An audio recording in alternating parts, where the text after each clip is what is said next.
Walo ang sugatan matapos mauwi sa aksidente ang umano'y car exhibition ng grupo ng mga kabataan sa Langkaw Diversion Road, Marawi City.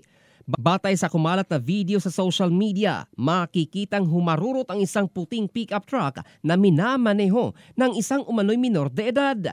Pagsapit nito sa unahan, bigla itong sumirko at sumalpok sa mga nakaparadang motorsiklo at isang SUV bago bumangga sa sementadong bahagi ng bangketa na nagdulot ng malaking pinsala at pagkakasugat ng ilang tao. Ayon sa mga nakasaksi at mga residente sa lugar, nagmistulang paligsahan ang kalsada kung saan dumadagsa ang ilang kabataan para magpasikat sa kanilang mga sasakyan.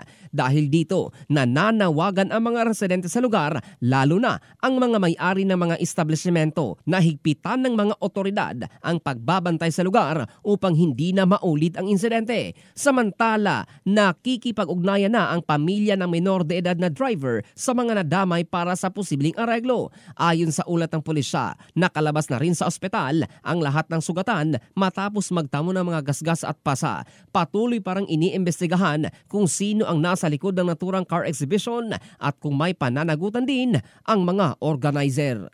In the heart of changing lives, ito si Jovel Candado ng Brigada News Philippines, the Music and News Authority.